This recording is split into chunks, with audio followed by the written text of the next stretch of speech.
నూలు నూలులో శతాబ్దాల గౌరవం, పట్టు పరంపరకు ప్రతీక, సంప్రదాయానికి శాశ్వత చిరునామా సఖీ.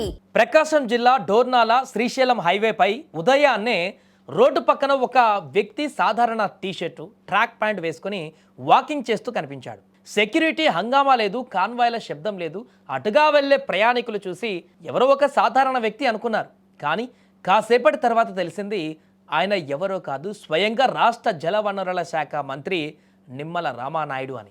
ముఖ్యమంత్రి నారా చంద్రబాబు నాయుడు ఈరోజు వెలిగొండ ప్రాజెక్టును సందర్శించనున్నారు. ఈ నేపథ్యంలో పనులను పర్యవేక్షించేందుకు వచ్చిన మంత్రి నిమ్మల నిన్న రాత్రి డోర్నాల గెస్ట్ హౌస్లో బస చేశారు. ఉదయాన్నే లేవగానే తన దైనందిన అలవాటు ప్రకారం ఎలాంటి హంగు ఆర్భాటం లేకుండా రోడ్డుపై వాకింగ్ చేస్తూ కనిపించారు. అది చూసిన స్థానికులు ఆయన సింప్లిసిటీకి ఇప్పుడు ఫిదా అయ్యారు. సాధారణంగా ఒక మంత్రి అంటే చుట్టూ పదుల సంఖ్యలో పోలీసులు, గన్మెన్లు, పార్టీ కార్యకర్తలు ఉంటారు. కానీ నిమ్మల రామానాయుడు స్టైలే వేరు.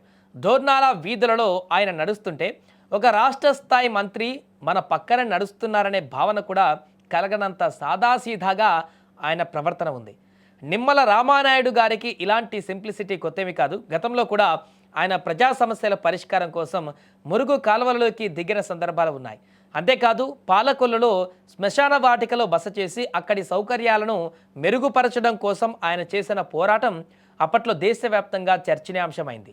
మంత్రి అయినా ఎమ్మెల్యే అయినా ఆయన వ్యక్తిత్వం మాత్రం ఎప్పుడు ఒకటే. ఒకవైపు వెలిగొండ ప్రాజెక్టు పనులను పరుగులు పెట్టిస్తూ మరొక వైపు తన వ్యక్తిగత క్రమశిక్షణను కాపాడుకుంటూ నిమ్మల సాగిస్తున్న ఈ ప్రయాణం యువ నాయకులకు ఆదర్శం.